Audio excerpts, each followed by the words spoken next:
ప్రతి అంశంతో పాటు రాష్ట్ర రాజకీయాలలో జరిగే వాస్తవాలను కూడా చర్చించే ప్రయత్నం చేద్దాం.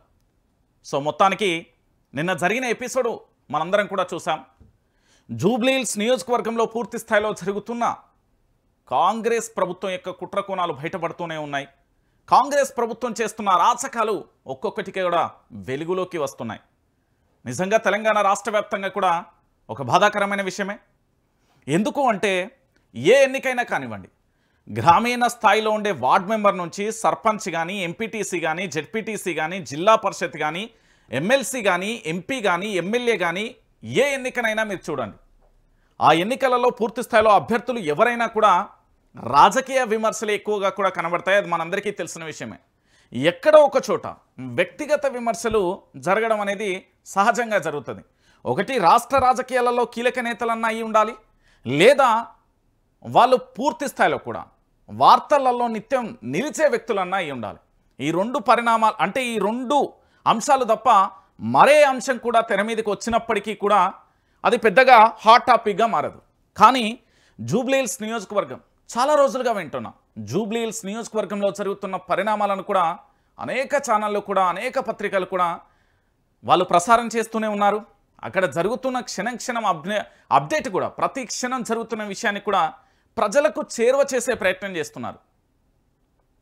అలాంటి నియోజకవర్గంలో జూబ్లీహిల్స్ పెద్దమ్మ తల్లి సాక్షిగా, ఈ హైదరాబాద్ ప్రజలను కాపాడే పెద్దమ్మ తల్లి సాక్షిగా జూబ్లీహిల్స్ నియోజకవర్గానికి సంబంధించి మాగంటి గోపీనాథ్ సతీమణి మాగంటి సునీత పోటీ చేస్తూ ఉంటే అధికార పార్టీకి సంబంధించిన మంత్రులే ఏకంగా ఇష్టానుసారంగా ఒక ఆడబిడ్డపై, తెలంగాణ ఆడబిడ్డపై, మన బిడ్డపై ఇష్టానుసారంగా వాళ్ళు చేస్తున్న మాటలు కానీ అవి వినడానికి కూడా వినసొంపుగా లేని పరిస్థితి కనబడుతుంది. ఇంత నీచానికి, ఇంత దారుణానికి దిగజారిపోయిన మంత్రులను తెలంగాణ ప్రాంత ప్రజలు ఏమంటారో మీ ఇష్టం. ఎందుకంటే ఒక మంత్రి స్థాయిలో ఉన్నప్పుడు ప్రజలకు, ప్రభుత్వానికి వారధిగా పనిచేసే అధికారులు కానీ, లేదా సంక్షేమ పథకాలు ప్రజలకు అందే తీరు కానీ, లేదా అధికారుల పనితీరు కానీ, లేదా ఇతరత్ర అంశాలు ఏవైనా తన దృష్టికి వస్తే పరిష్కరించాల్సింది పోయి ఒక రాజకీయ పార్టీకి సంబంధించి దాంట్లో మంత్రిగా కొనసాగిన వ్యక్తి ఈ విధంగా మాట్లాడుతున్నారంటే వీళ్లకు నిజంగా అడ్మినిస్ట్రేషన్ అంటే పరిపాలనా దక్షత లేదు అనేది కూడా క్లారిటీ. ఎందుకంటే పరిపాలన రాదు, దానితో పాటు పార్టీని సక్రమంగా నడిపే తీరు లేదు, లేదా నేతల మధ్య సమన్వయం లేదు, నోటికి అదుపు లేని పరిస్థితి కనబడుతుంది. ఇదే గనక నిన్న మంత్రులు చేసిన వ్యాఖ్యలు గనక ఈ తెలంగాణ సోషల్ మీడియాలో ప్రశ్నించే గొంతుకలుగా ఉన్నా, లేదా జర్నలిస్టులుగా ఉన్నా, లేదా సోషల్ మీడియా యాక్టివిస్టులుగా ఉన్నా, ఏ ఒక్కరైనా ఆ మాట మాట్లాడి ఉండి అక్కడ ఉన్న అభ్యర్థి కాంగ్రెస్ అభ్యర్థి అయి ఉంటే నిన్న ఎన్ని ఎఫ్ఐఆర్లు నమోదయ్యాయి, ఎన్ని కేసులు అయ్యేటి, ఎన్ని అరెస్టులు అయ్యేది, ఒకసారి ఈ కోణంలో కూడా ఆలోచించండి. మరి మంత్రి చేసిన వ్యాఖ్యలు తెలంగాణ సమాజం ఎక్కడ కూడా స్వాగతిస్తలేదు. మంత్రిని మంత్రిగా చూడడానికి కూడా అసహించుకునే పరిస్థితి వచ్చింది. ఓనాడు గొప్ప పేరున్న వ్యక్తి ఈనాడు పదవి రాగానే అంత అహంకారం ఎందుకు అని ప్రజలు అడుగుతున్నారు. ప్రజలు అడగడంలో ఎలాంటి తప్పు లేదు. ఇష్టానుసారంగా, ఇష్టానురీతిగా చేసే ప్రతి అంశాన్ని, ప్రతి ఎపిసోడ్ ఎక్కడికక్కడ కూడా కడిగి పారేసే పరిస్థితి కనబడుతుంది. ఈరోజు జూబ్లీహిల్స్ నియోజకవర్గానికి సంబంధించిన ఎన్నికైనా, లేదా మరే ఎన్నికనైనా కూడా కాంగ్రెస్ పార్టీకి నిజంగా కూడా భయం మొదలైంది అని చెప్పడంలో డౌట్ లేదు. ఎందుకు నేను ఈ మాట చెప్తున్నానంటే తెలంగాణ ప్రాంత ప్రజలందరూ కూడా దయచేసి ఆలోచించండి. ఈరోజు మంత్రి స్థాయిలో ఉండే వ్యక్తి మాట్లాడే మాటలు ఇవి మీరందరూ కూడా ఆలోచించాలి దయచేసి.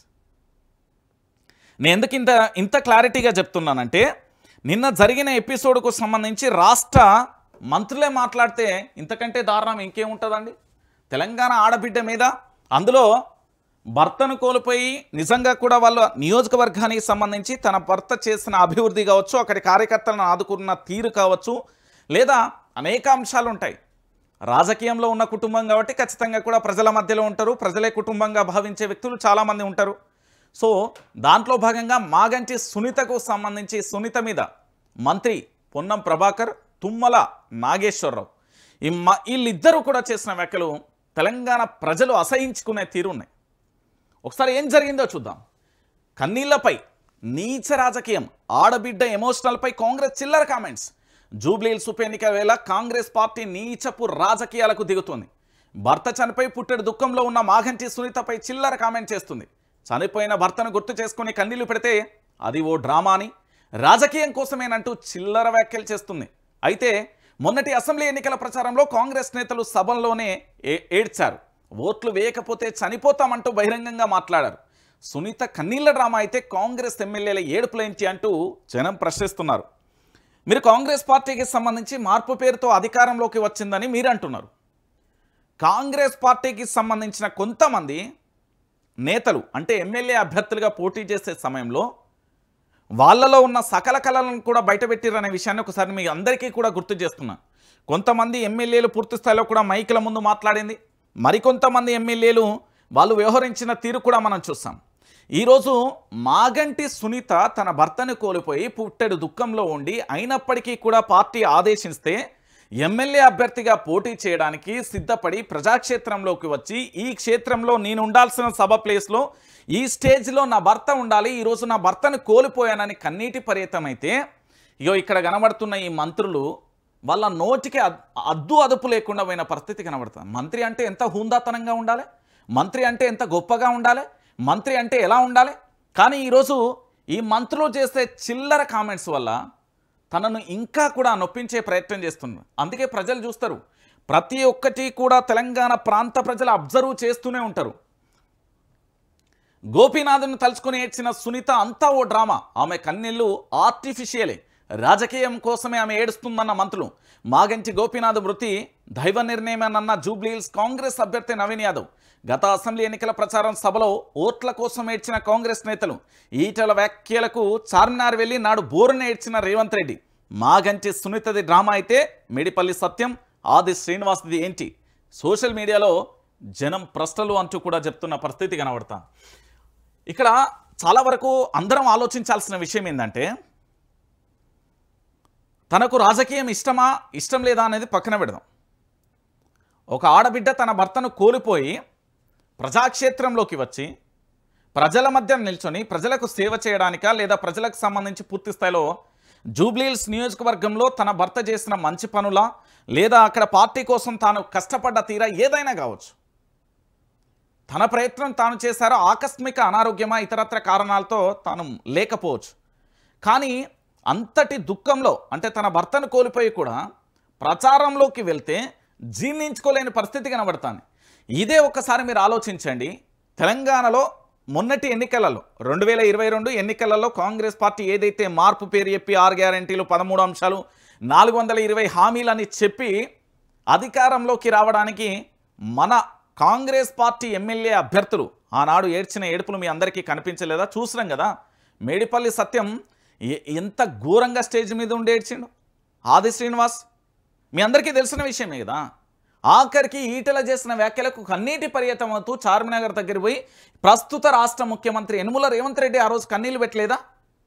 మరి ఇవన్నీ కూడా ఆర్టిఫిషియలే అని అనగలగమా? ఆనాడు నిజమైనప్పుడు నేడు ఎందుకు నిజం కావు? ఒకసారి మనందరం కూడా ఆలోచించాలి. ఎందుకంటే మాగంటి గోపీనాథ్కు సంబంధించి తను చనిపోతే తన కుటుంబానికే బీఆర్ఎస్ పార్టీ టికెట్ ఇచ్చింది, కాదని మరే ఎవరికి ఇవ్వలే. మాగంటి సునీత పోటీ చేస్తుంది, అభ్యర్థిగా ప్రచారం చేస్తుంది, తన కుమార్తె కొడుకు కూడా ప్రచారం చేస్తున్న పర్వం కనబడుతుంది. మరి ఇలాంటి పరిస్థితులలో గెలుపు అనేది మేము జూబ్లీహిల్స్ నియోజకవర్గానికి వచ్చిన 22 నెలల కాలంలో పలానా చేశాం, పలానా అభివృద్ధి చేశాం, మా ప్రభుత్వం ఇలా చేసింది, మీకు ఇచ్చిన 6 గ్యారెంటీలు 13 అంశాలు 420 హామీలలో ఇలా అభివృద్ధి చేయగలిగాం అని ఎందుకు చెప్పలేకపోయింది? వ్యక్తిగతంగా ఒక వ్యక్తిని కించపరిచే విధంగా మాట్లాడడం మంత్రుల విఘ్నతకే వదిలేద్దామా. ఎందుకంటే మంత్రులు ఏం మాట్లాడిలో ఒకసారి మీకు చదివి చాలా స్పష్టంగా కూడా వినబెడతా. ఈయన కనబడుతున్న పేరు మంత్రి తుమ్మల నాగేశ్వరరావు. ఈయన చరిత్ర నేను ఒకసారి చెప్తా. మంత్రి తుమ్మల నాగేశ్వరరావు గారు ఈ తెలంగాణలో 100% రైతులకు రుణమాఫీ వ్యవసాయ శాఖ మంత్రిగా చేసిండా? ఎరువుల కోసం అల్లాడిపోతున్నప్పుడు మా రైతుల గోస కనబడలేదా? కరెంటు కోతలు ఉన్నప్పుడు ఈ వ్యవసాయ శాఖ మంత్రి తుమ్మల నాగేశ్వరరావు ఏడబోయిండు. మద్దతు ధర లేదన్నప్పుడు ఈ తుమ్మల నాగేశ్వరరావు ఏడబోయిండు. ఇది ప్రశ్న ఆయనకు. ఆయన సమాధానం చెప్పాలి, బాజాప్తుగా చెప్పాలి. ఒకసారి చూద్దాం ఏమన్నాడు తెలుసా? మంత్రి తుమ్మల నాగేశ్వరరావు కామెంట్ ఏంటో తెలుసా? మాగంటి సునీతను ఉద్దేశించి, మాగంటి సునీత కన్నీళ్లు పెట్టి గెలవాలని చూస్తుంది, అధికారం కోసం ఆమెను ఏడిపించాలని చూస్తున్నారు, కన్నీళ్లు పెట్టి ఓట్లు సంపాదించుకోలేరు. ఒక్క మాట ఏంటంటే చాలా స్పష్టంగా చూడుర్రి, మంత్రి హోదాలో ఉండి ప్రజల చేత ప్రజల కొరకు ఎన్నుకోబడిన ఈ తుమ్మల నాగేశ్వరరావు చేసిన కామెంటు దీన్ని తెలంగాణ ప్రాంతంలో ఉన్న ఏ ఒక్క మహిళ అయినా స్వాగతిస్తుందా? ఒకసారి మనమందరం ఆలోచిద్దాం. మాగంటి సునీతను ఉద్దేశించి తుమ్మల నాగేశ్వరరావు చేసిన వ్యాఖ్యలు ఎంత బాధాకరమో తెలుసా? మీరు గెలవదలుచుకుంటే మీరు చేసిన అభివృద్ధి ఏందో చెప్పుర్రి, మీ ప్రభుత్వం ఏం చేసిందో చెప్పుర్రి, మీరు గెలిస్తే ఏం చేస్తారో చెప్పుర్రి, ఇప్పటి వరకు జూబ్లీహిల్స్ నియోజకవర్గంలో ఏం చేసిర్రో చెప్పుర్రి, లేదా విపక్ష పార్టీలుగా ఉన్న పార్టీల యొక్క అస్త్రశస్త్రాలు ఏందో చెప్పుర్రి. కానీ ఒక ఆడబిడ్డను పట్టుకొని ఇంత వ్యక్తిగతంగా మాట్లాడితే ఎంత దారుణమైన విషయం. ఇప్పుడు మనం అనలేమా, మీ పార్టీలో కూడా ఆడబిడ్డలు ఉన్నారు కదా, వాళ్ళని గిట్లనే ఆయన చూకుంటావా అని బీఆర్ఎస్ వాళ్ళు అనలేరా? కానీ అనరు. ఎందుకు అంటే వాళ్ళకి గౌరవం ఉంది, మీకు గౌరవం లేదు కాబట్టే కదా ఇట్లా మాట్లాడారు. మళ్ళీ మాకు గౌరవం ఉన్నది, మేము అట్లా అనలేదు అంటే మీడియా వక్రీకరించింది అంటే ఊరుకోరు, తెలంగాణ ప్రాంత ప్రజలు ఊరుకోరు. ఇది తుమ్మల నాగేశ్వరరావు. ఈయన ఎప్పుడైనా కనబడ్డా మీకు? రైతులకు రుణమాఫీ కానప్పుడు కానీ, రైతులకు ఎరువుల గోస వచ్చినప్పుడు కానీ, రైతులకు కరెంటు కష్టాలు వచ్చినప్పుడు కానీ, రైతులకు మద్దతు ధర విషయంలో ఈ తుమ్మల నాగేశ్వరరావు మీకెక్కడైనా కనిపించిందా? కనబల్లే. కానీ ఈరోజు ఎన్నికల వేళ అయిన మైకులు పట్టుకొని ఉపదంపుడు ఉపన్యాసాలు ఇస్తూ నా తెలంగాణ నా హైదరాబాద్ బిడ్డను ఏడిపిస్తున్నాడు అంటే ఇలాంటి వ్యక్తి ఎమ్మెల్యే పదవిలో కొనసాగడానికి అర్హుడేనా? అసలు ఈయన మంత్రి పదవి రాజీనామా చెయ్యాలి అని డిమాండ్ చేయడంలో తప్పేంది? వీళ్ళు ఇచ్చిన 100 రోజులలో 6 గ్యారెంటీలు, 13 అంశాలు, 420 హామీలు అమలు చేస్తామని చెప్పి దొంగల లెక్క పారిపోతున్న వీళ్లను, ఈ ప్రభుత్వాన్ని ఆనాడు మేనిఫెస్టోని పట్టుకొని భగవద్గీత, ఖురాను, బైబిల్ అని చెప్పి ఎన్నో ఊపదంపుడు ఉపన్యాసాలు ఇచ్చింది కదా. మరి ఈరోజు వాటిని ఎందుకు అమలు చేయలేకపోయారు? మీ 100 రోజుల సమయం అయిపోయింది కదా, మరి మీ ప్రభుత్వం పూర్తి స్థాయిలో రద్దు చేయాల్సిన సమయం కూడా ఆసన్నమైంది కదా. మరి మీరు స్వచ్ఛందంగా రాజీనామా చేయరు, ఓ అభివృద్ధి చేయరు, ఓ పరిపాలన రాదు, లేకపోతే ఏది రాదు. కానీ గెలవడం కోసం చిల్లర మల్లర మాటలు అంటారు. మరి ఎదురుగా ఉన్నది ఎవరు? వాళ్ళు ఏం మాట్లాడాలి? మనకున్న పరపతి ఏంది? మన దగ్గర ఏ పదవి ఉన్నది? నేను ఏ పదవిలో ఉన్నా? నా ఏజ్ ఏంది? నీ మాట్లాడే భాష ఏంది? కొంచెమన్నా ఆలోచించరా ఈ మంత్రులు? ఇక తుమ్మలది ఇట్లుంటే ఇగో ఈ పెద్ద మనిషి మీ అందరికీ తెలుసు కదా. ఇక మంత్రి పొన్నం ప్రభాకర్ తెలంగాణ ఉద్యమంలో చాలా రెస్పెక్ట్ ఉంది నాకు ఆయన మీద, దాంట్లో యాక్సెప్ట్ చేస్తా. కానీ Ponnam Prabhakar before minister, after minister ఏమైంది అసలు పొన్నం ప్రభాకర్కి? మొన్ననేమో మరో మంత్రి అడ్లూరి లక్ష్మణ్ మీద తాను చేసిన వ్యాఖ్యలు ఎంత దుమారం రేగినాయో మీరు అందరూ చూసిరు. ఈరోజు మరొకసారి జూబ్లీహిల్స్ నియోజకవర్గానికి సంబంధించిన బీఆర్ఎస్ పార్టీ అభ్యర్థి మాగంటి సునీత మీద చేసిన ఆరోపణ ఒకసారి చూద్దాం. అంటే ఆరోపణ కాదు, కామెంట్ ఎంత దారుణం అండి అంటే, నిజంగా మీరు ఏమన్నా అనుకోండి, ఒక కుటుంబంలో ఒక వ్యక్తి పెద్ద దిక్కును కోల్పోతే ఈ సమాజం ఎంతో విలువిస్తుంది, ఈ సమాజం ఎంతో గౌరవిస్తుంది. ఎందుకు అంటే వాళ్ళకి ఎవరు లేరు కదా అనే ఒక సానుభూతితోనైనా లేదా సపోర్ట్ చేసే ఉద్దేశంతో వాళ్ళు బాగుండాలి అని మనం కోరుకుంటాం. కానీ అధికారంలో ఉండి మంత్రి పదవిలో ఉండి పొన్నం ప్రభాకర్ మాట్లాడే మాటలు ఎంత బాధాకరం అండి. ఒకసారి చూడండి. మంత్రి పొన్నం కామెంట్స్ అండి ఇవి. ఆమె ఏడుపంతా ఓ డ్రామా, సానుభూతి ఓట్ల కోసం సంపాదించుకోవాలనే ప్రయత్నం చేస్తున్నారు. కన్నీళ్లు పెట్టుకోవడం చూస్తే సినిమాలలో చూసినట్లే ఉంది. ఆమె ఏడుపు కూడా ఆర్టిఫిషియల్గా ఉంది. రైట్, సరే, ఓకే, నీ కామెంట్లను మేమేమనం. నువ్వు చేసినావు. మంత్రి హోదాలో ఉండి ఏం మాట్లాడాలనో కూడా తెలియని పరిస్థితులలో మంత్రి పదవిలో ఉన్నామంటే ఇంతకంటే దారుణం ఇంకొకటి ఉండదు. ఇదే నీ కరీంనగర్ జిల్లా, ఉమ్మడి కరీంనగర్ జిల్లాలో ఇద్దరు అభ్యర్థులు మేడిపల్లి సత్యమును ఆది శ్రీనివాస్ నేనే అప్పుడు మీకు సపోర్ట్ చేసింది. మీరు ఈరోజు అధికారంలోకి రావడానికి సీఎం పీఠం కింద 4 ఉంటాయి కాళ్ళు, వాళ్ళలో ఒకటి నాది, మిగతా జర్నలిస్టులు. మీ అసలు కాంగ్రెస్ పార్టీ ఇప్పుడు అధికారం అనుభవించడానికి మీకు ఏ అర్హత లేవు. కాస్త కూస్తో మమ్మల్ని 4 కూకోబెట్టినా పర్లేదు జర్నలిస్టులను. అసలు ఆ రోజు వాళ్ళు కన్నీళ్ళు పెట్టుకున్నారు కదా, మరి అవేంటి? తెలంగాణ ఉద్యమంలో ఉన్న వ్యక్తి మంత్రి పదవి వచ్చిన తర్వాత ఇంత దారుణంగా మాట్లాడతాడా అండి? మాగంటి సునీత మీద ఒక మంత్రి స్థాయిలో ఉన్న వ్యక్తి ఇలా మాట్లాడడం ఎంతవరకు కరెక్ట్? ఒకసారి తెలంగాణ ప్రాంత ప్రజలు, తెలంగాణ సమాజం ఆలోచించాలి. ఎందుకు ఆలోచించాలంటే కూడా వీళ్ళకు మంత్రి పదవులు మేము ఎందుకు ఇచ్చినాం రా, వీళ్ళని ఎమ్మెల్యేలుగా ఎందుకు గెలిపించినాం, ఇంతకంటే దారుణం, ఇంతకంటే బాధ ఇంకోటి లేదు కదా. అయ్యో ఓటర్ మహాశయులారా, ఎంత నేరం చేసినట్టుగా అయిపోయింది. ఇప్పుడు మాగంటి సునీతనన్నా, మన ఇంట్లో ఆడబిడ్డనన్నా, ఎవరినన్నా ఒకటే, ఆడబిడ్డ ఎప్పుడైనా.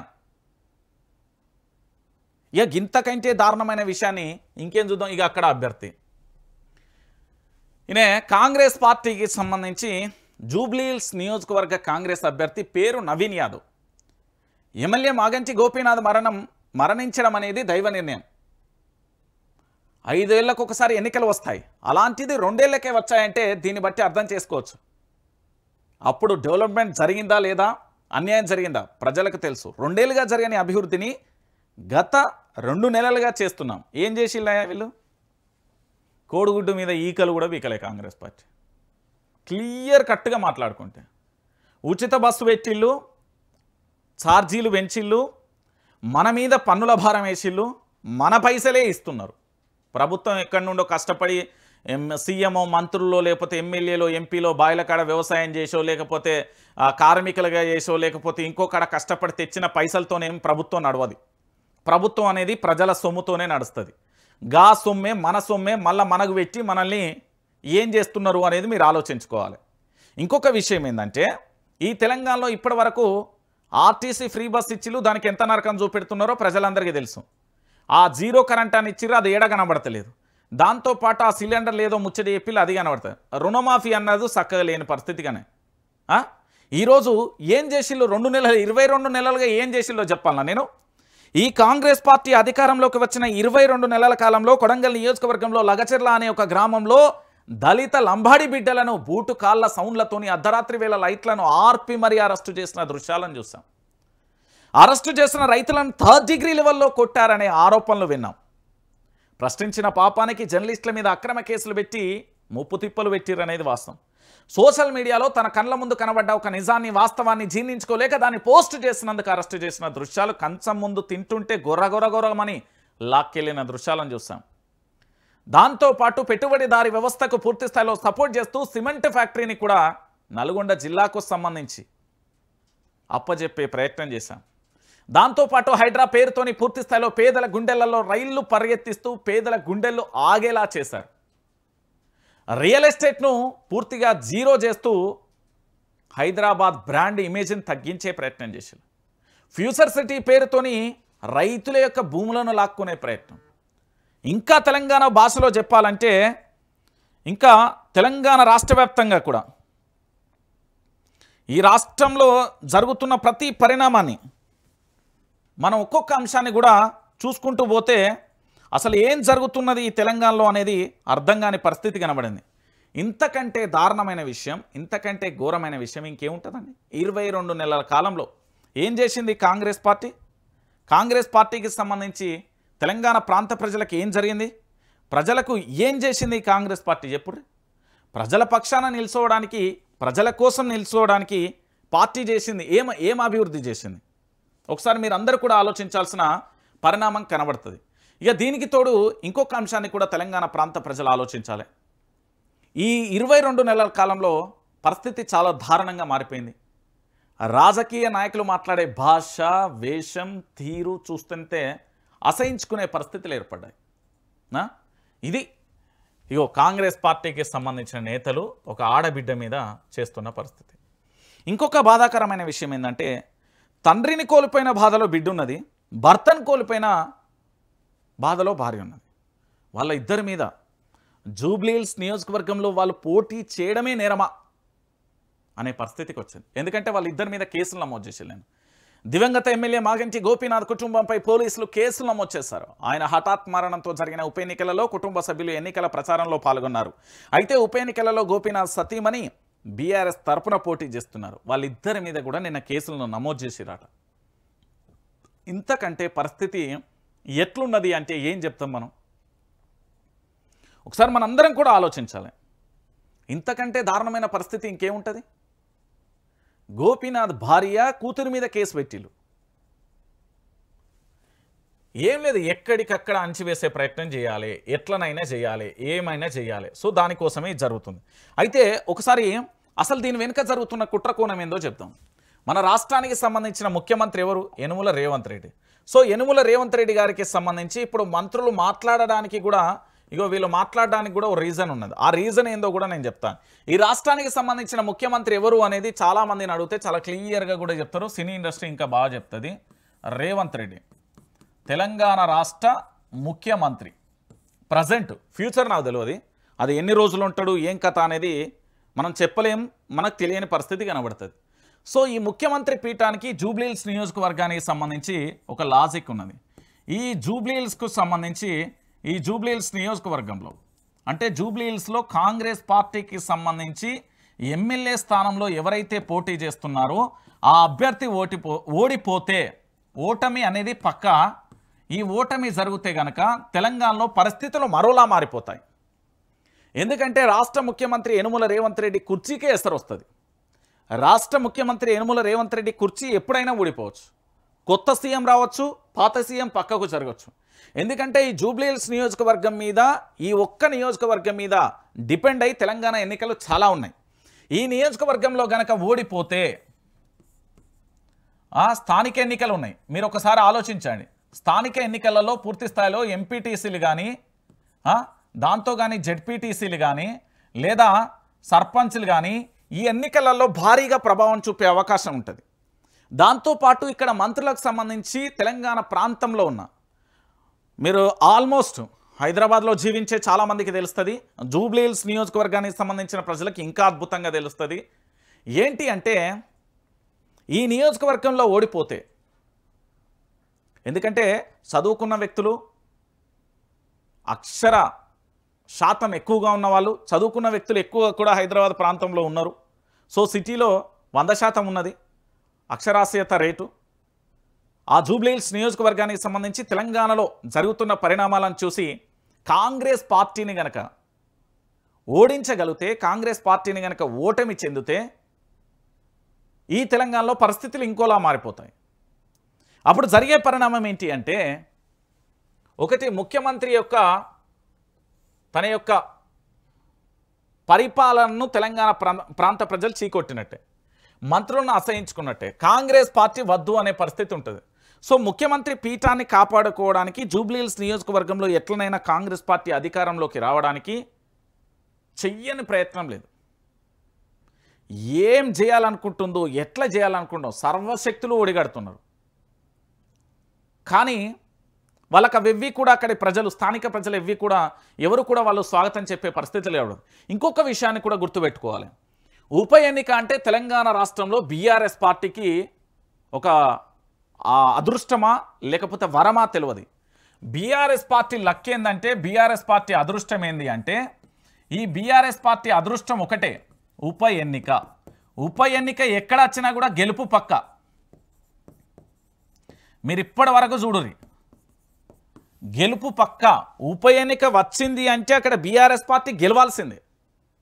100 101 ఏదైనా పరిస్థితి.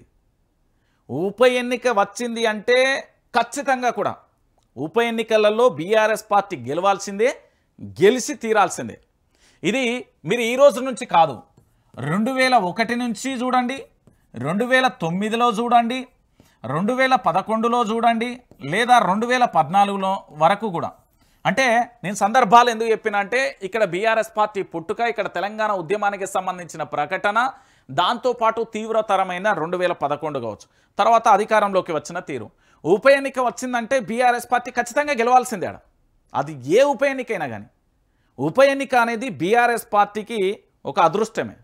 ఉప ఎన్నికలు వచ్చినాయంటే బీఆర్ఎస్ పార్టీ గెలుస్తుంది, అందులో నో డౌట్. ఇంకా అన్న మొన్న ఎంపీ స్థానాలలో ఏం జరిగింది, మరి ఎంపీ ఎన్నికలలో ఎందుకు ఓడిపోయారు, ఏంది బీఆర్ఎస్ పార్టీ చరిత్రలో 0 అనేది ఎప్పుడూ లేదు కదా, మరి బీఆర్ఎస్ పార్టీలో ఏం జరిగింది అంటే బీఆర్ఎస్ పార్టీకి సంబంధించి మొన్న జరిగిన పార్లమెంట్ ఎన్నికలలో బీజేపీ దాంతోపాటు కాంగ్రెస్ పార్టీ రెండు కూడా కలిసి ఇన్నర్గా, అంటే బయటికి మాత్రంగా తిట్ల పురాణమే కానీ లోపల కలిసి ఉన్న పరిస్థితి కనబడింది. ఇంకొకటి ఏంటంటే సెంట్రల్ లెవెల్లో ప్రెజర్స్ కావచ్చు, స్టేట్ లెవెల్లో కావచ్చు, ఎంత డ్యామేజ్ చేయాలో అంత చేసిళ్ళు.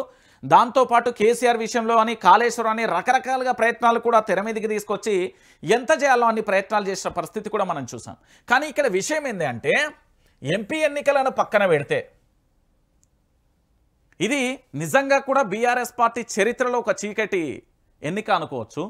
కానీ ఉప ఎన్నిక విషయంలో వస్తే మాత్రం ఓటమెరగనేది. ఉప ఎన్నిక అనేది బీఆర్ఎస్ పార్టీకి ఒక ఆక్సిజన్ లాంటిది, బీఆర్ఎస్ పార్టీకి ఒక జోష్ని ఇస్తుంది, బీఆర్ఎస్ పార్టీకి ఒక బాట చూపెడుతుంది.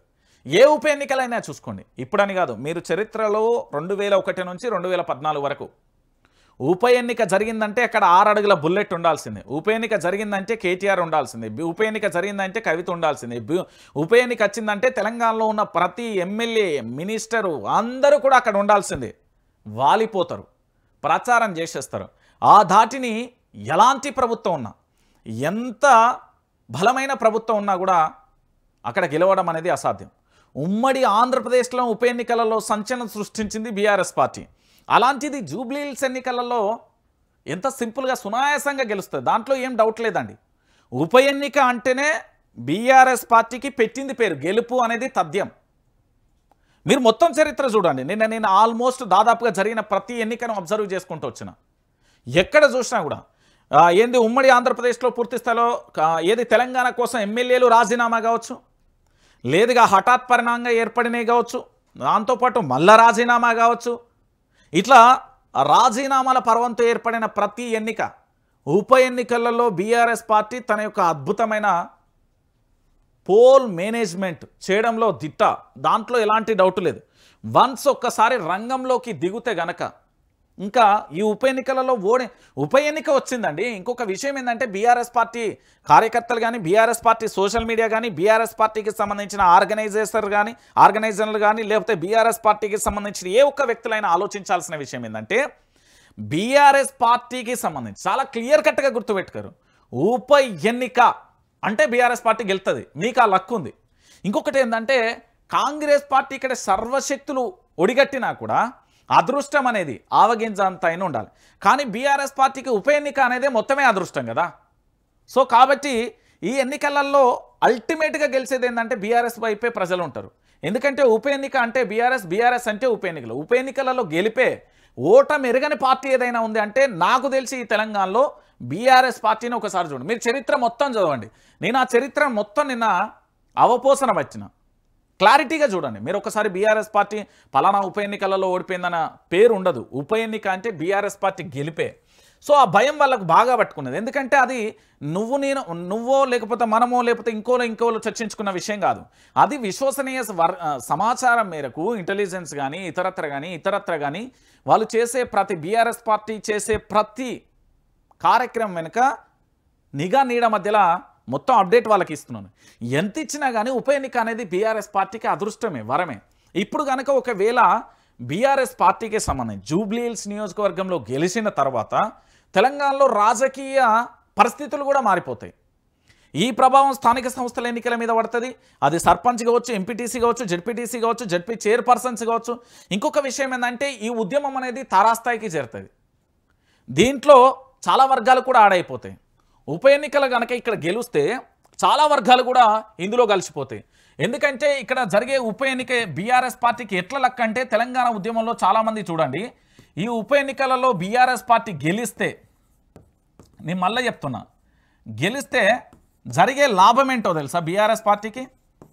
ఒకటి, బీసీ వాదులంతా ఇటే వస్తారు, నిరుద్యోగులంతా ఇటే వస్తారు, దాంతో పాటుగా social media war one side అయిపోతుంది.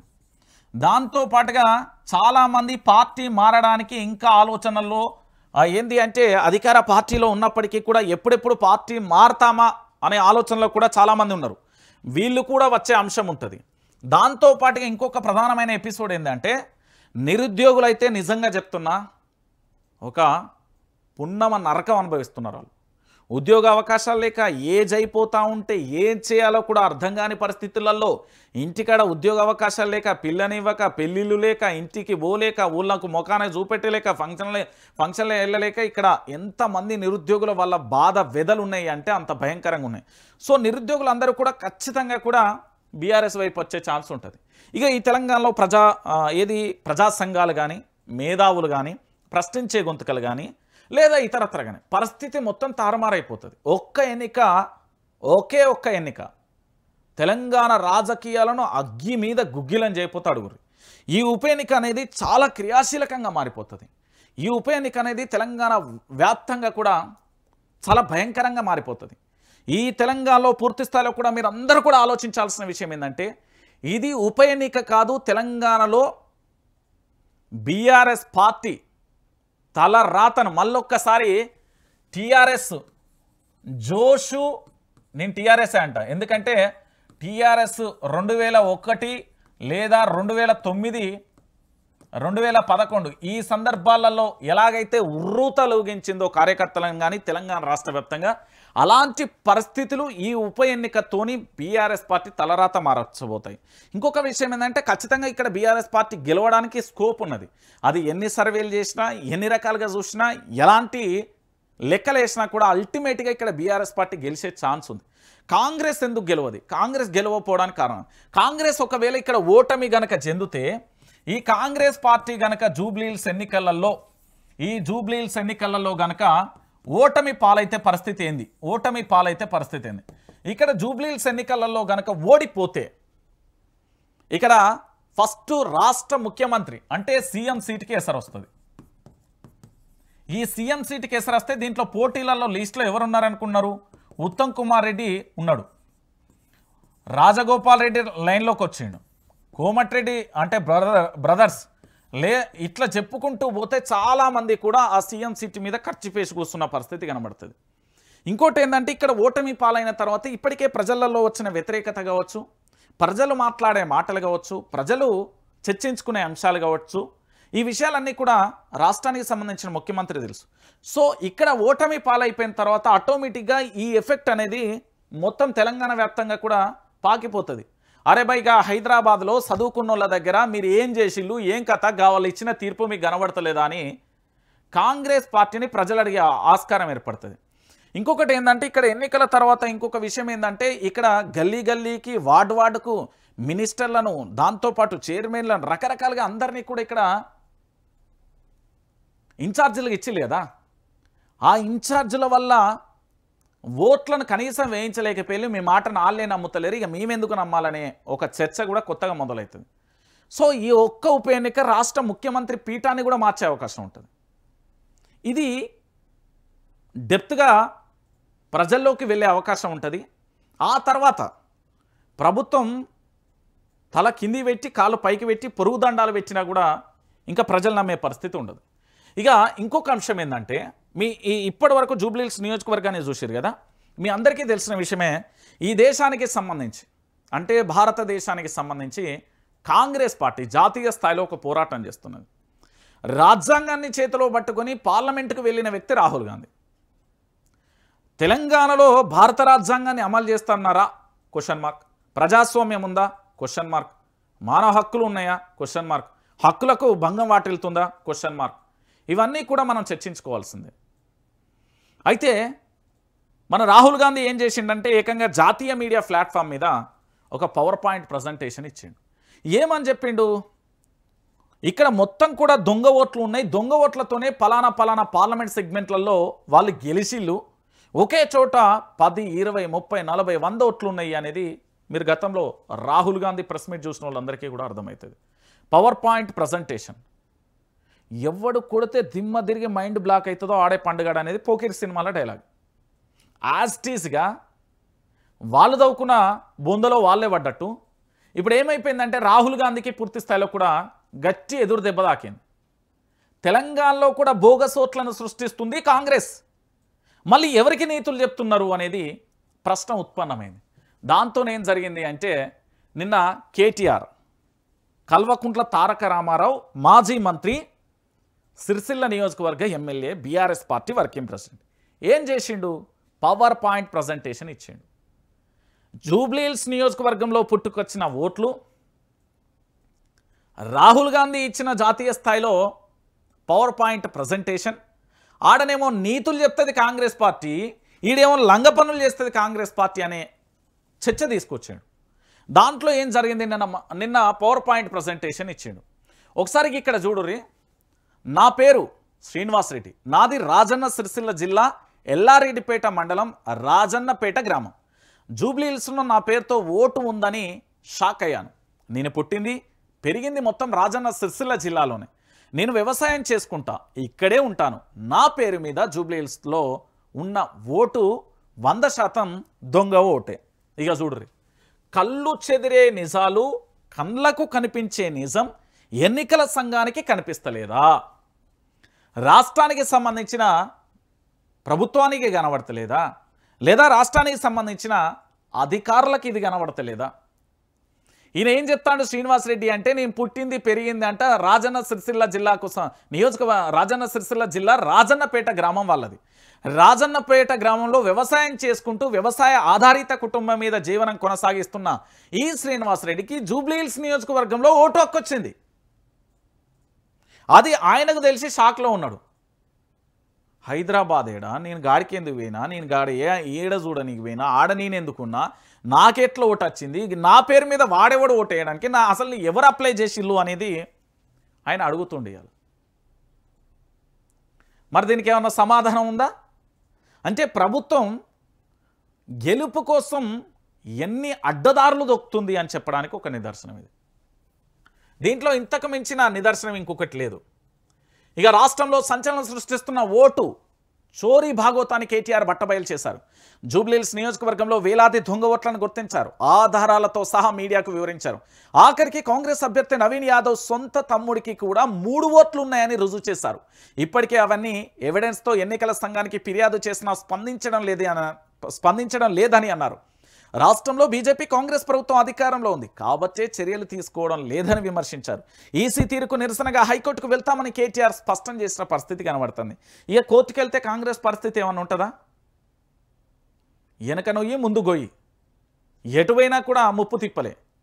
కాంగ్రెస్ పార్టీకి కోర్టు అక్షంతలేసుడు, కోర్టు సీరియస్ అవుడు, కోర్టు వాళ్ళ కేసులను డిస్మిస్ చేసుడు, కోర్టు వాళ్ళను ఎన్ని రకాలుగా అన్నదో మనందరికీ తెలుసు. చాలా సందర్భాలలో కూడా మనం చూసాం.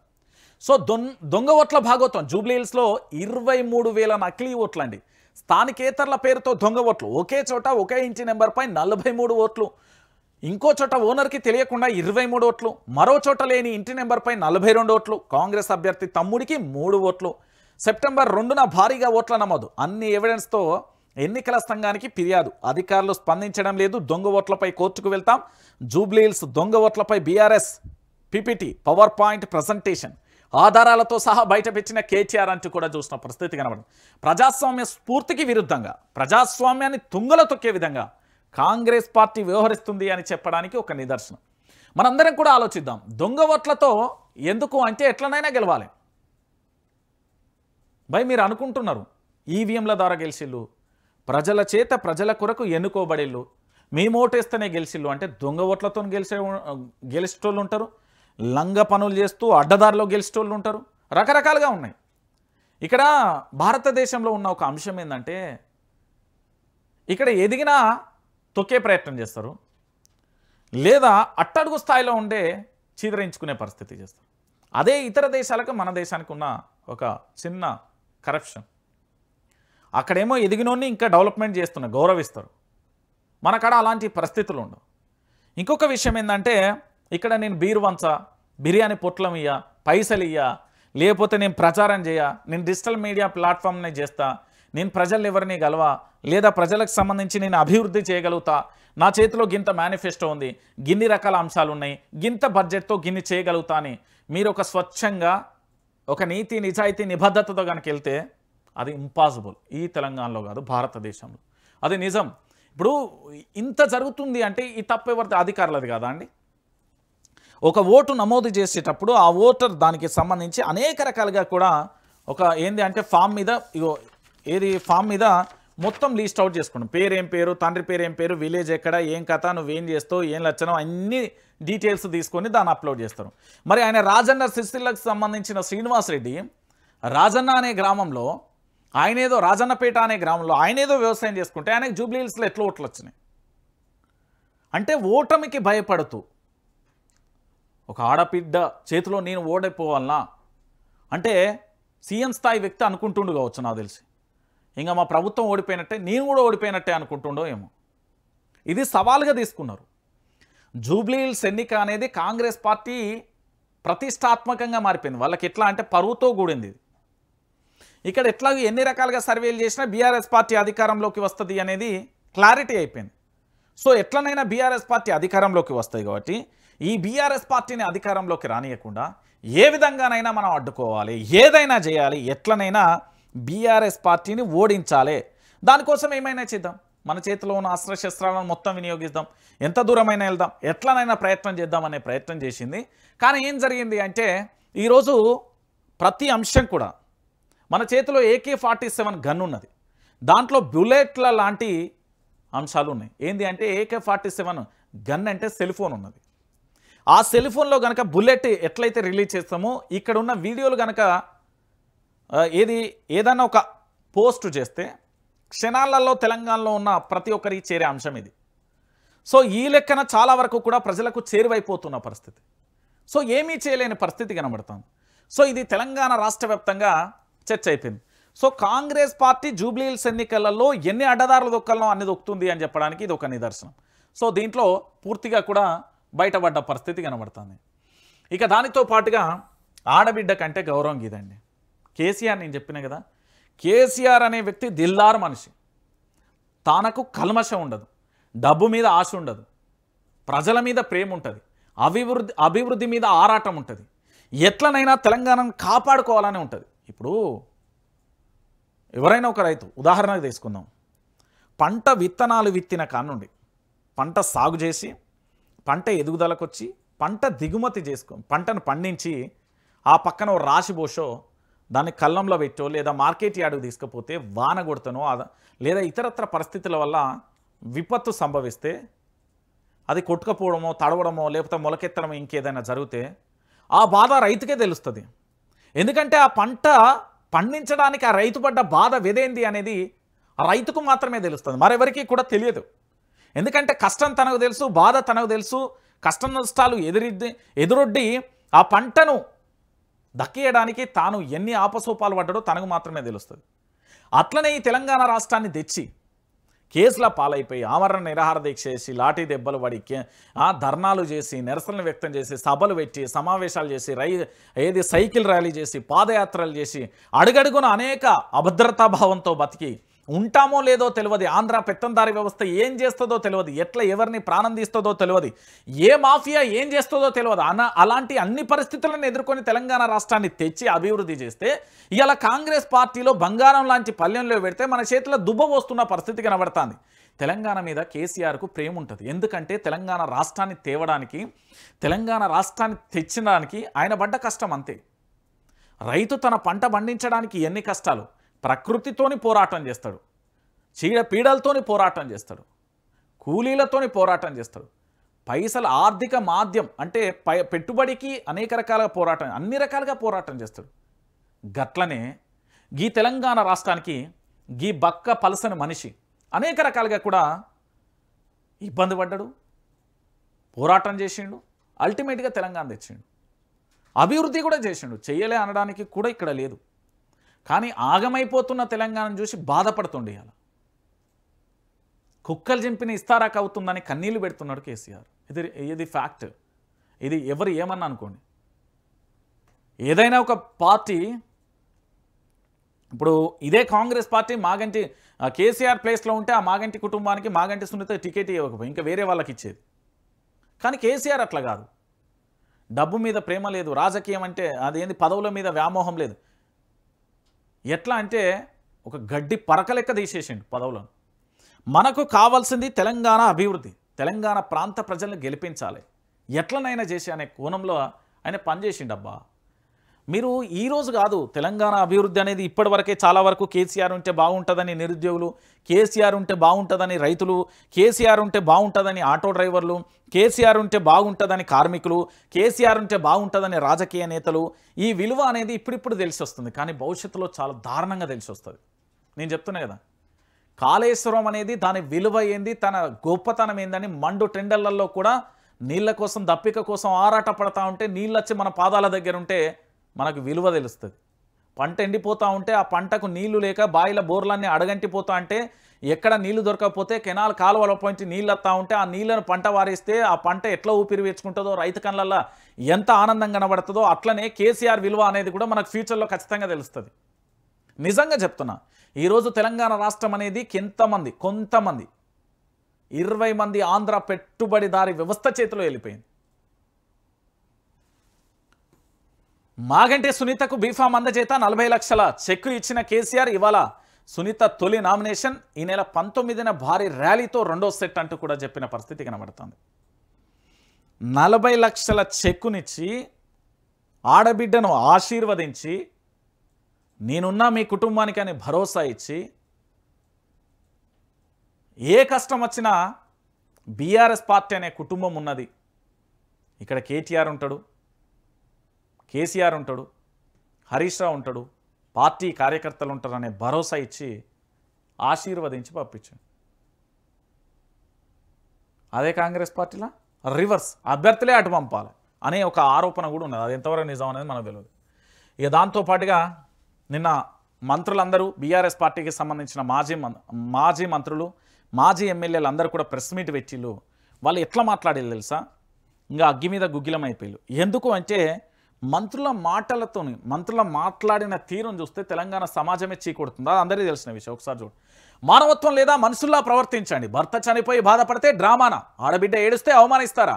మాగంటి సునీతపై మంత్రులు చేసిన అనుచిత వ్యాఖ్యలపై బీఆర్ఎస్ నేతల ఆగ్రహం, మంత్రులు క్షమాపణ చెప్పాలని డిమాండ్ అంటూ కూడా చెప్పిన పరిస్థితి కనబడుతుంది. ఇది శ్రీనివాస్ గౌడ్, వినయ్ భాస్కరు, దాంతోపాటుగా రవి, చాలామంది కూడా నిన్న ప్రెస్ మీట్ పెట్టి ఆగ్రహాన్ని వ్యక్తం చేశారు. అరే గింత దారుణమా, అసలు మనుషులు లెక్క మాట్లాడుతున్నారా అని బీఆర్ఎస్ వాళ్ళు మండిపడ్డ పరిస్థితి కనబడుతుంది. అంటే తెలంగాణ రాష్ట్ర వ్యాప్తంగా కూడా మనందరం ఆలోచించాల్సిన విషయం ఏంటంటే, మంత్రి గ్రామీణ స్థాయిలో ఉన్న వార్డ్ మెంబరు, సర్పంచి, MPTC, ZP chairperson, MLC, MP, MLA ఎవరైనా కానీ పదవిలో రాకముందుకు ఏం మాట్లాడినా చెల్తుంది భయ్. ఇప్పుడు ఇదే ముఖ్యమంత్రి యనుమల రేవంత్ రెడ్డి ఉన్నాడు. ఏ పదవి లేకుండా కొండారెడ్డిపల్లెనో, కొడంగల్ నియోజకవర్గంలో చాయకోట్ కన్నో, టిఫిన్ సెంటర్ కన్నో ఏం మాట్లాడినా చెల్తుంది. కానీ సీఎం సీట్లో కూర్చొని మాట్లాడితే చెల్లదు కదా. మరి మంత్రులు అనే వ్యక్తులు మాట్లాడే భాష ఏంది? ఇది నిజంగా బాధాకరమైన విషయం. హృదయ విదారకమైన సంఘటన అంటారు చూడు, అలాంటిది. నిజంగా తెలంగాణలో ఒక చీకటి రోజు. దాన్ని అభివర్ణించడానికో లేదా దాన్ని ఇంకో మాట చెప్పడానికో కాదు, చాలా బాధాకరమైన విషయం. ఈరోజు తెలంగాణలో జరుగుతున్న ఈ అంశాన్ని చూస్తే చాలా వరకు కూడా భయం వేస్తుంది, బాధేస్తుంది. అయ్యో ఇదా తెలంగాణ? తెలంగాణ ఆడబిడ్డలకు ఎంత గౌరవం ఇచ్చినాం? కేసీఆర్ ప్రభుత్వంలో ఆడబిడ్డ జోలికత్తే ఎన్కౌంటర్లు చేసిన ఘటన. ఈరోజు ఎలాంటి పరిస్థితి? నిజంగా కూడా మంత్రి స్థాయిలో ఉండే మాటలకు నిజంగా నేను కూడా ఒక మాటలో చెప్పాలంటే దాన్ని తీవ్ర స్థాయిలో ఖండించాలి, చాలా భయంకరంగా ఖండించాలి. ఒక రకంగా అడిగితే మంత్రులందరూ కూడా, మంత్రులు ఇద్దరు రాజీనామా చేయాలి. అసలు మీరు గతంలో చూడండి, బహుశా ఇక్కడ కార్పొరేటర్ ఎన్నికలు అనుకుంటా, హైదరాబాద్లోనే కార్పొరేటర్ చనిపోతాడు. చనిపోతే ఆ ఎన్నికలలో బీఆర్ఎస్ పార్టీ పోటీ చేయలే. ఆ కుటుంబ పరిస్థితి కానీ, బీఆర్ఎస్ పార్టీకి ఉన్న మంచి ఆలోచన కావచ్చు, మంచి ఉద్దేశం కావచ్చు, మరే ఇతర అయినా కూడా అక్కడ ఏం చెప్పిండ్రు అంటే ఆ స్థానాన్ని వాళ్ళకే అప్పచెప్పండి అని చెప్పారు. అది కదా గొప్ప మనస్సు. ఇలా మాగంటి గోపీనాథ్ చనిపోవడం, గ్రహాలు అనుకూలించినాయి, ఆర్టిస్టులు గివ్ ఆ మాటలు మాట్లాడేది. పదవులు రాగానే ఎన్ని రోజులు ఉంటాయండి అది మహా అంటే ఇంకో 2 ఏళ్ళు ఉంటారు కావచ్చు. తర్వాత ఈ తెలంగాణలో ఇప్పటి వరకు నాకు తెలిసి దాదాపు ఈయన 21వ 25వ ముఖ్యమంత్రి అనుకుంటా బహుశా అంచనా ప్రకారం. ఎంతమంది ముఖ్యమంత్రులు రాలి, ఎంతమంది మంత్రులను చూడలే, ఇవాళ వాళ్ళ చరిత్ర ఏంది. ఆయన ఉమ్మడి ఆంధ్రప్రదేశ్లో ఆయన పేరు ఉండే లగడపాటి రాజగోపాల్ రెడ్డి ఉన్ను నల్లారి కిరణ్ కుమార్ రెడ్డి. మా తెలంగాణ మీద అగ్గి మీద గుగ్గిలం పొద్దుగా లేతే ఏదో నిప్పు మీద ఉప్పేత చిటా అని భగమని మండినట్టు అసెంబ్లీలో ఈటల రాజేందర్ మీకు ఒక్క రూపాయి కూడా ఏం చేసుకుంటూ చేసుకో, తెలంగాణ వస్తే మావోయిస్టు ప్రభావం ఏర్పడుతుంది, మీకు కరెంట్ ఉండదు, చీకటి అవుతుందని పెద్ద ముచ్చట్లు చెప్పారు. అభివృద్ధిని చూసిన తర్వాత ఆ అభివృద్ధికి కళ్ళు బైర్లు గమ్మిపోతున్నాయి. వీళ్ళది ఎన్ని రోజులు, వీళ్ళు మాట్లాడుతున్నారు ఎన్ని రోజులు ఉంటారు వీళ్ళు? ఇంకో 2 సంవత్సరాల తర్వాత వాళ్ళు కుక్కలను కూడా దేకరు, కుక్కలు కూడా దేకేయాలి. రాబోయే జనరేషన్, వస్తున్న జనరేషన్ చాలా టెక్నాలజీని ఉపయోగిస్తున్నది. భవిష్యత్తులో డబ్బే లేదా ఇంకేదో అంటే కుదరదు. భవిష్యత్తులో రానున్న ఎన్నికలలో మాఫియాలు డబ్బులు ఏది పనిచేయ. జనరేషన్ మారుతుంది, ఆలోచనలు మారుతున్నాయి, వ్యవస్థలు మారుతున్నది, టెక్నాలజీ మారుతున్నది. ఇంకేముంటుంది? ఇంకెన్ని రోజులు ఉంటుంది? ఒకసారి మీరు అందరూ కూడా ఆలోచించండి. ఇక ఇంకొక విషయం ఏంటంటే ఇది మావోయిస్ట్ అగ్రనేత వేణుగోపాల్ లొంగుబాటు రేపో మహారాష్ట్ర సీఎం సమక్షంలో ముంబైలో లేదా గచ్చిరోలిలో లొంగుబాటు సభ. అభయ్తో పాటు 60 మంది మావోయిస్టులు సైతం. సిసిసి సభ్యుడు రూపేష్, 3 డికేఎస్ జెడ్స్ సభ్యులు, మరో 10 మంది డివిజన్ కమిటీ సభ్యులు, ఇతర క్యాడర్ అంటూ కూడా చెప్తున్న పరిస్థితి కనబడుతుంది. అయితే మావోయిస్ట్ అగ్రనేత ఆ పార్టీ పొలిటికల్ బ్యూరో సభ్యుడు Abhay alias Mallojula Venugopal alias Sona alias Bhupathi రేపో లొంగిపోనున్నట్టు విశ్వసనీయ వర్గాల సమాచారం అంటూ కూడా చెప్తున్న పరిస్థితి కనబడుతుంది. అయితే ఇక్కడ విషయం ఏంటి అంటే నాడున్న పరిస్థితులు నేడలేవు. నాడు గ్రామీణ స్థాయిలో 1980 అనుకుంటా బహుశా 76, 80, 84, 90 మధ్యలో మావోయిస్టు ప్రభావం భారీగా ఉండే. పల్లెలలో డప్పులు కొడుతూ, గ్రామీణ ప్రాంతాలలో గజ్జల సౌండ్తోని పాటలు పాడుతూ ప్రజలందరినీ కూడా పూర్తిగా కూడా ఆ యొక్క పాటలతో ప్రభావితం చేస్తూ అడవి బాటలో పడుతూ అప్పుడున్న పరిస్థితులు కావచ్చు, అప్పుడున్న పరిస్థితులు ఏవైనా కానీ ఈ రోజులలో యువత అంతా కూడా అడవుల బాట పట్టే పరిస్థితి లేదు. సెల్ ఫోన్ వచ్చిన తర్వాత ఇంకా అటువైపు చూసే ఆలోచన లేదు. ఇంకొకటి ఏంటంటే అడవులలో పోరాటం చేస్తే ఏమొస్తుంది అనే ప్రశ్నలు ఉత్పన్న అవుతున్నాయి. ఇంకొక రకంగా కూడా మనం చెప్తే ఈరోజు ఏ వ్యక్తి ఎక్కడున్నాడు, ఏం చేస్తున్నాడో, తన యొక్క రహస్య గోప్యత ఏంది, తన చరిత్ర ఏంది అంటే మొబైళ్ళల్లో అంతా చిత్రీకరించబడుతుంది. మనం మాట్లాడే ఫోన్లు కావచ్చు, మనం చేసే చాట్స్ కావచ్చు, లేకపోతే మనం ఉపయోగించే మెయిల్స్ కావచ్చు, మనం పనిచేసే వ్యవస్థలో కావచ్చు, మొత్తం కూడా నిఘా నీడలో ఉన్నామనే విషయం చాలామందికి కూడా తెలియదో నాకు తెలియదు. కానీ టెక్నాలజీని ఎంత ఉపయోగిస్తే అంత ఇరకాటంలో మనం పడతాం. సో మావోయిస్టులకు కూడా ఇప్పుడు వస్తున్న పరిస్థితులలో అడవులు కూడా అంతరించిపోతున్న పరిస్థితి, రిక్రూట్మెంట్ కూడా భారీగా లేని పరిస్థితి. దాంతోపాటు వాళ్ళు ఎంత పోరాటం చేసినా సానుభూతి ఆ ఒక్కరోజు లేదా మలతెల్లారు ఉంటుంది, కానీ ఆ తర్వాత కనిపించకపోవడం. ప్రజలలో చైతన్యం లేదు అని అంటలేం, ప్రజాక్షేత్రంలో చైతన్యం ఉంది. నేను చాలా సందర్భాలలో చెప్పిన, గతంలో కూడా చెప్పిన, చాలామంది కూడా నాకు ఫోన్ చేసేసి అట్లెట్ల మావోయిస్టులను ప్రజల్లోకి రాండి, జనజీవన స్రవంతిలోకి రాండి, ఎందుకు మీరు అట్లా మాట్లాడుతున్నారు అనేది ఇదే మావోయిస్ట్ పార్టీకి సంబంధించిన వ్యక్తులు కావచ్చు, ఇతరత్ర కావచ్చు నన్ను అడిగిన సందర్భాలు లేదా ఇతరత్ర కాల్ చేసిన సందర్భాలు కూడా ఉన్నాయి. కానీ నేనేమంటున్నానంటే నాడు తుపాకులు జల్లినాయి. ఈరోజు అడవి బాటలో ఉన్న అన్నలను తప్పుపట్టట్లే, వాళ్ళ ఉద్యమాన్ని తప్పుపట్టట్లే, వాళ్ళ యొక్క ఆలోచనలు మనం తప్పుపట్టట్లే. కానీ సమాజంలో అంతకంటే ఎక్కువమైన నీచమైన పనులు జరుగుతున్నాయి.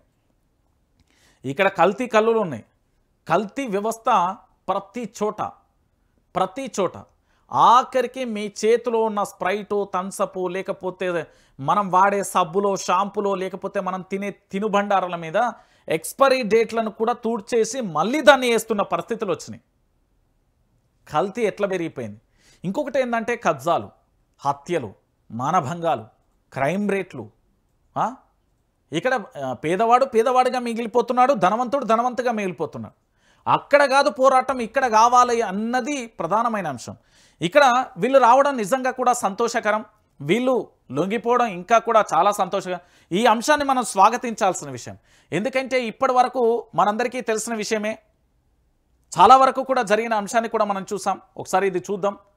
మావోయిస్టు పార్టీ అగ్రనేత, ఆ పార్టీ పొలిటికల్ బ్యూరో సభ్యుడు Abhay alias Mallojula Venugopal alias Sonu alias Bhupathi నేడో రేపో లొంగిపోతున్నట్లుగా విశ్వసనీయ వర్గాల ద్వారా తెలిసింది. ముంబైలో లేదా గచ్చిరోలిలో లొంగుబాటు సభ ఏర్పాటు చేసి మహారాష్ట్ర సీఎం దేవేంద్ర ఫడ్నవీస్ సమక్షంలో జనజీవన స్రవంతిలో కలవబోతున్నట్లుగా సమాచారం.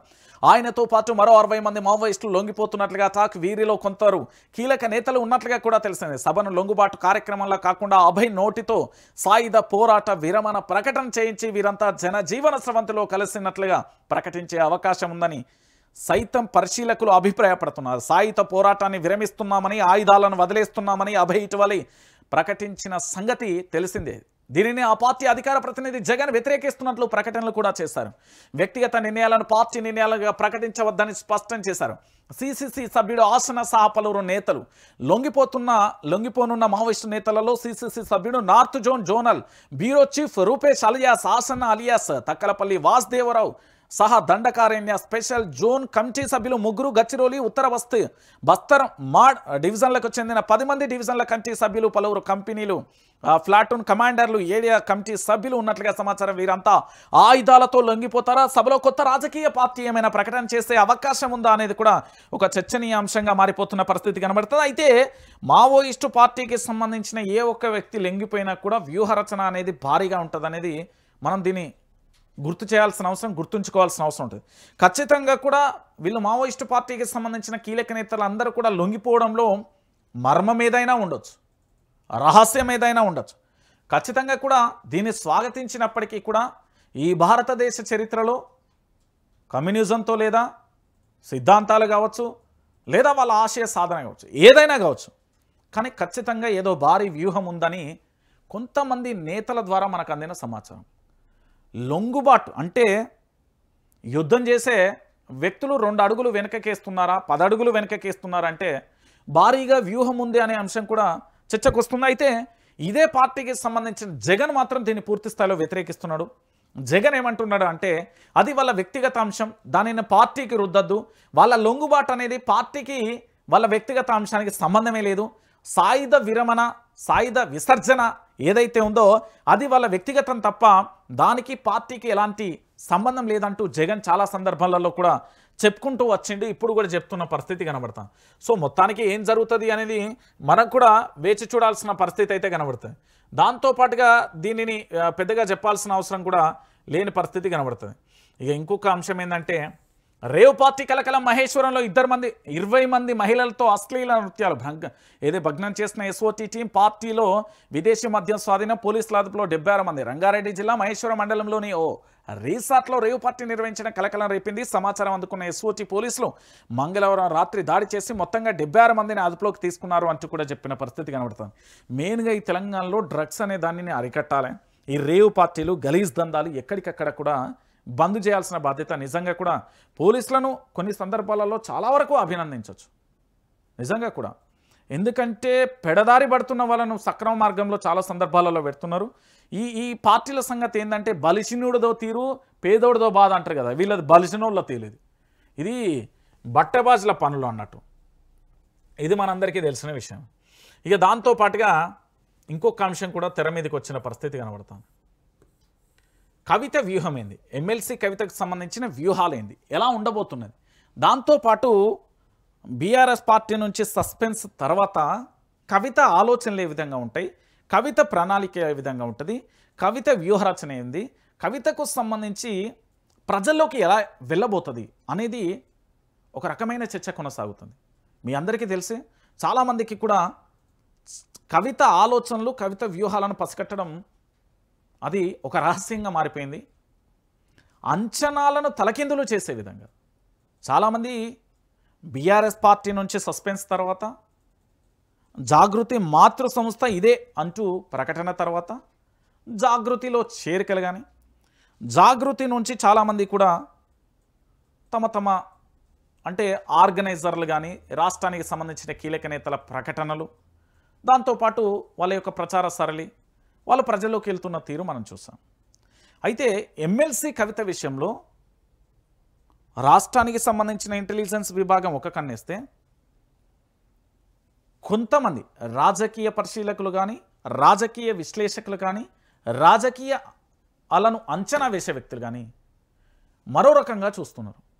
చాలామంది ఏమన్నారు, ఇక ఎమ్మెల్సీ కవిత పని అయిపోయింది, మరో షర్మిలను చూడొచ్చేమో అని అనుకునే ప్రయత్నం చేశారు. అయితే ఈ జాగృతి ఆ పార్టీకి సంబంధించి కానీ ఎమ్మెల్సీ కవితకు సంబంధించి కానీ కాస్త లోతుగా డెప్త్గా దీని సమాచారాన్ని సేకరించే ప్రయత్నం చేసిన. అయితే ఇందులో కీలక అంశాలు ఉన్నాయి. మీరు ఒక్కసారి ఆలోచించండి. ఒక రాష్ట్ర ముఖ్యమంత్రి కుమార్తె, ప్రస్తుతానికి మాజీ కావచ్చు, అధికారం ఉన్న సమయంలోనే నేను ఏ తప్పు చేయలేదు, లిక్కర్ స్కామ్లో నన్ను అనవసరంగా ఇరికించారు, ఇది ప్రాంతీయ పార్టీ మీద జాతీయ పార్టీ అయిన బీజేపీ చేసిన కుట్రలో భాగంగా నేను బలైపోయాను, దానితో పాటుగా ఆ పార్టీ నుండి బయటికి వచ్చేటప్పుడు విమర్శలు, ప్రతి విమర్శలు, సలహాలు, సూచనలు, రిక్వెస్ట్లు జరిగినాయి. సరే, ఇవన్నీ పక్కన పెడితే మీరు జైలుకి వెళ్ళిన చాలామంది నేతలను చూశారు. దాంట్లో కొంతమంది నేతలను మీకు చెప్పే ప్రయత్నం చేస్తా. ఇక్కడ తమిళనాడు రాజకీయాలు చూడుర్రి, మహారాష్ట్ర రాజకీయాలు చూడండి, ఆంధ్రప్రదేశ్ రాజకీయాలు చూడుర్రి, తెలంగాణ రాజకీయాలు చూడుర్రి.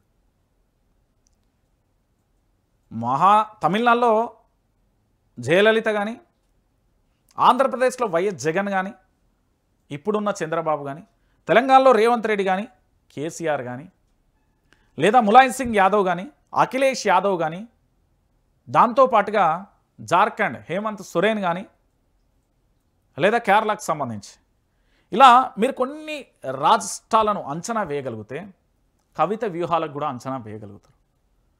ఇక్కడ కవిత ఆలోచన తీరు ఎలా ఉంది అంటే పెద్ద ప్లాన్ ఉంది అనే అంశం కూడా వస్తున్నది. ఒకటి, జయశంకర్ సంబంధించి వ్యూహం జరుగుతున్నది. జయశంకర్ సార్ ఆలోచన తెలంగాణ రాష్ట్రాన్ని తేవడం కోసం ఎలా చేసిండు అనేది ఎట్లుంటుందో జయశంకర్ ఫోటో వాళ్ళ ఆఫీస్లో పెట్టి ప్రజల్లోకి వెళ్ళడానికి వ్యూహ రచన స్టార్ట్ అయింది. ఇక్కడే మొదటి పాయింట్. రెండోది ఏంటంటే తెలంగాణలో 119 అసెంబ్లీ నియోజకవర్గాలు ఒకవేళ అసెంబ్లీ నియోజకవర్గాల పునర్విభజన ఉంటే అది 160 లేదా 163కు మారే అవకాశం ఉంటుంది. ఇక్కడ తెలంగాణలో ఇప్పుడున్న పరిస్థితులలో మరొక ప్రాంతీయ పార్టీ అవసరం. ఇది ఖచ్చితంగా అవసరం. ఏ విధంగా అవసరం అనేది కూడా చెప్తాను. ఒకటి, కాంగ్రెస్ పార్టీని తెలంగాణ ప్రాంత ప్రజలు నమ్మే పరిస్థితుల్లో లేరు, కథం. బీజేపీ పార్టీ ఎంత పోరాటం చేసినా నేతల సఖ్యత లేదు, కథం. బీఆర్ఎస్ పార్టీ ఒక్కటి మాత్రమే తెలంగాణకు కనబడుతున్న దిక్సూచి అనొచ్చు. ఇప్పుడు ఇంకెవరన్నా మిగిలిల్లో అంటే కొత్త పార్టీ. ఇది ఈరోజు కాదు, చాలా రోజులుగా నడుస్తున్న అంశం. ఇంకోటి, బీసీలకు సంబంధించిన ఐక్యత, బీసీలకు సంబంధించిన పోరాటం, బీసీలందరం కలిసికట్టుగా ముందుకు సాగుదాం, ఏ విధంగానైనా ఎలాగైనా బీసీ రాజ్య అధికారమే లక్ష్యంగా కొన్ని పావులు కదుపుతున్న పరిస్థితి మనం చూస్తున్నాం. చాలా రోజులుగా బీసీ రాజ్యాధికారం అనే నినాదం కూడా కొనసాగుతుంది. అయితే ఎమ్మెల్సీ కవిత విషయంలో, జాగృతి విషయంలో మీరేమంటారంటే మాస్ అనే ఆ పదం వినే ఉంటారు. ప్రజల్లోకి వెళ్ళడానికి ఎమ్మెల్సీ కవిత ఒక యుద్ధమే చేయబోతుంది, ఒక పోరాటమే చేయబోతుంది. జిల్లాల పర్యటన కానీ, నియోజకవర్గాల పర్యటన కానీ, పాదయాత్రలు కానీ, బస్సు యాత్రలు కానీ ఉండే అవకాశాలు కూడా ఉన్నాయి. ఇక్కడ 119 అసెంబ్లీ నియోజకవర్గాలే టార్గెట్ అవసరం లేదు. దీంట్లో 25 నియోజకవర్గాలు టార్గెట్గా పెట్టిన ప్రభుత్వాలను మార్చే శక్తి, సామర్థ్యాలు ఇక్కడ వస్తాయి. మీరు గతంలో తెలంగాణలో పూర్తి స్థాయిలో ఉవ్వెత్తున పోరాటం జరిగిన తరుణంలో కేసీఆర్ ప్రభుత్వాన్ని ఉన్న సమయంలో టీజేఎస్ తెలంగాణ జనసమితి అనే ఒక పార్టీ వచ్చింది, ప్రొఫెసర్ కోదండరాం ఆధ్వర్యంలో. ఈ పార్టీ కాంగ్రెస్ పార్టీలోకి వీళ్ళు అంటే కలిసి పొత్తుతో వెళ్ళిలా మెర్జ్ అయిందా అనేది మనకు తెలియదు. అంటే ఆ పార్టీ ఉన్నది, కానీ నేనేమంటున్నా అంటే ఇప్పుడు అది కనబడతలేదు. ఆ పార్టీని స్టాండర్డ్గా అట్లనే నడిపిస్తే ఇలా తెలంగాణలో మరో రకమైన రాజకీయాలు ఉండేవేమో అనేది కొంతమంది ఆలోచన. జైలుకి వెళ్ళిన తర్వాత ఆలోచన మారుతుంది, జైలుకి వెళ్ళిన తర్వాత వ్యూహాలు మారుతాయి, జైలుకి వెళ్ళిన తర్వాత శక్తి సామర్థ్యాలు 100 రెట్లు పెరుగుతాయి. జైలుకి వెళ్ళిన తర్వాత దెబ్బతిన్న చోటే గెలవాలంటాం కదా, అలాంటిది ఒకటి అర్థమైపోతుంది. ఇంకొక విషయం ఏంటంటే సర్పంచ్గా ఉన్న వ్యక్తి దెబ్బ తాకిన తర్వాత జెడ్పీటీసీ కావాలి, జెడ్పీటీసీ అయిన తర్వాత ఎమ్మెల్యే అంటాడు, ఎమ్మెల్యే తర్వాత సీఎం అండ్ మినిస్టర్ అంటే మినిస్టర్ తర్వాత సీఎం అంటారు. ఇక్కడ అట్లా కదా, attack to direct to CM post. ఏదైనా కానీ ఏమైనా కానీ సీఎం కావాలి. ఎట్లా కావాలి? ఒకటి, తనకు సంబంధం లేకుండా లిక్కర్ అనే ఆరోపణ జరిగింది, అది ఇన్వెస్టిగేషన్లో ఉంది. భారతీయ జనతా పార్టీ టార్గెట్ చేసింది, ఇందులో క్లియర్ కట్. ఎందుకంటే గతంలో తెలంగాణ భవన్లో కేసీఆర్ ఉన్నప్పుడే చెప్పిండు, ఏమని చెప్పిండంటే పూర్తిగా కూడా నా బిడ్డను బీజేపీలో చేయమని ఇబ్బంది పెట్టిలు, అంటే పార్టీని విచ్ఛిన్నం చేయడానికి అనే ఒక సందర్భం కావచ్చు. ఆ తర్వాత ఇప్పుడు ఎమ్మెల్సీ కవిత బీఆర్ఎస్ నుండి బయటకు వచ్చిన తర్వాత జాగృతితో ముందుకెళ్తున్న తరుణంలో కొన్ని నియోజకవర్గాలే టార్గెట్ చేసిర్రు అనేది చర్చ జరుగుతుంది. 25 నుంచి 30 నియోజకవర్గాలు టార్గెట్, ఖచ్చితంగా కూడా 30కి 30 గెలవాలి. ఎట్లా అంటే ఈ ఆలోచన కాస్త మనం దగ్గర నుండి చూస్తే ఆంధ్రప్రదేశ్లో జనసేన పార్టీ ఉంటుంది. నేను దీన్ని ఎందుకు లింకప్ చేస్తున్నా అంటే చెప్తాను. ఆ తర్వాత ఇప్పుడు తమిళనాడులో విజయ్ పార్టీ పెట్టిండు. ఆ తర్వాత మరో అంశం ఏంటంటే మీరందరూ కూడా చూడరు, కొన్ని స్థానాలకు పోటీ చేసినా పర్వాలేదు, సత్తా ఏంటో, కేపబిలిటీ ఏందో, కెపాసిటీ ఏంటి, మనం ప్రజల్లోకి ఎలా వెళ్ళగలుగుతాం, ఎలా వెళ్తున్నాం అనేది చూపించగలుగుతాం అనేది కవిత నమ్మింది. కాబట్టి తన టార్గెట్ చాలా బయటికి కనిపించనంత విధంగా ఉంది. చాలా క్లియర్గా కూడా ఇక్కడ ఒక అంశం ఏంటంటే ప్రజల్లోకి వెళ్ళి ప్రజాపోరాటం చేస్తే ప్రజాక్షేత్రంలో బయటికి కనబడని వ్యూహాలు, అంటే అనేక రకాలుగా ఆరోపణలు రావచ్చు, రకరకాలుగా రావచ్చు, ఏదైనా రావచ్చు. కానీ ఇక్కడ మాత్రం మర్మం ఒకటే, టార్గెట్ మాత్రం సీఎం సీట్, అది ఎట్లనైనా కానీ. అయితే కొంతమంది ఏమన్నారు, కాంగ్రెస్ పార్టీలోకి వస్తామనుకుంది, కొంతమందితో ప్రయత్నం చేయించిలు, ఏదో మినిస్టర్ ఇస్తారట, లేకపోతే ఇంకోటి లేదా జాగృతికి సంబంధించింది, లేదు ఇంకో పార్టీ పెడుతుంది, ఆ పార్టీ ఖచ్చితంగా తెలంగాణలో పర్యటిస్తారు, లేదు కేసీఆర్ మీద కోపమో, లేదా ఆ పార్టీ మీద కోపమో, లేదా బీజేపీ చేసిన నష్టాన్ని పూడ్చుకొని బీజేపీని టార్గెట్ చేయడము, ఇట్లా రకరకాలుగా ప్రయత్నాలు ఇట్లా ఆరోపణలు అయితే జరిగినాయి. కానీ టార్గెట్ అది ఏది కాదు. టార్గెట్ 30 స్థానాలు, 30 స్థానాలకు 30 స్థానాలు గెలవాలి, బలంగా నిలబడాలి. ఇది తన టార్గెట్ అనేది విశ్వసనీయ వర్గాల ద్వారా తెలుస్తున్నది. ఎందుకంటే ఒకసారి చూడండి, జాగృతి ఆఫీసులో కేవలం జయశంకర్ సార్ ఫోటో ఒకటే ఉన్నది. ఈ నెల చివరి వారం నుంచి జిల్లాల పర్యటన ఉంది. ప్రతి జిల్లాలో 2 రోజుల టూర్ ఉంటుంది. అన్ని కవర్ అయ్యేలా షెడ్యూల్ చేస్తున్నారు. సొంత జిల్లాతో ప్రారంభమవుతుంది, హైదరాబాద్తో ముగింపు అవుతుంది, 4 నెలలు సాగనున్న యాత్ర అంటూ కూడా చెప్పిన పరిస్థితి కనబడుతుంది. సో మొత్తానికి ఇక్కడ ఒక భారీ విజన్ కనబడుతుంది, వ్యూహం కనబడుతుంది. సో ఈ ఓట్ షేర్ అనేది ఎలా మారిపోతుంది, ఈ ఓట్ షేర్తో ఎవరికి లాభం జరుగుతుంది, ఈ ఓట్ షేర్తో ఏం జరగబోతుంది అనేది కూడా మనం వేచి చూడాల్సిన పరిస్థితి అయితే కనబడుతుంది. నేనేమంటున్నానంటే ప్రతి రాజకీయ పార్టీలో రాష్ట్ర ముఖ్యమంత్రి రేవంత్ రెడ్డి ప్రణాళిక కూడా ఇలాగే కొనసాగింది. కేసీఆర్ కూడా ప్రారంభంలో ఇలాగే జరిగింది, జనసేన కూడా ప్రారంభంలో ఇలాగే జరిగింది, జయలలిత కూడా ప్రారంభంలో ఇలాగే జరిగింది, హేమంత్ సోరెన్ కూడా ప్రారంభంలో ఇలాగే జరిగింది. దాంతోపాటు చాలా రాష్ట్రాలలో చిన్నదిగా మొదలై అది ఎంత తారాస్థాయికి చేరిందో మనం అందరం కూడా చూసాం. అయితే ఇక్కడ వైఆర్టీవీ తెలుగు న్యూస్ ఛానల్ చూస్తున్న ప్రతి ఒక్కరికి కూడా నేను చెప్పేది ఒకటే, ఇది మీ ఛానల్, సబ్స్క్రైబ్ చేసుకోర్రి, లైక్ చేయర్రి. తెలంగాణ రాష్ట్ర వ్యాప్తంగా జరిగే ప్రతి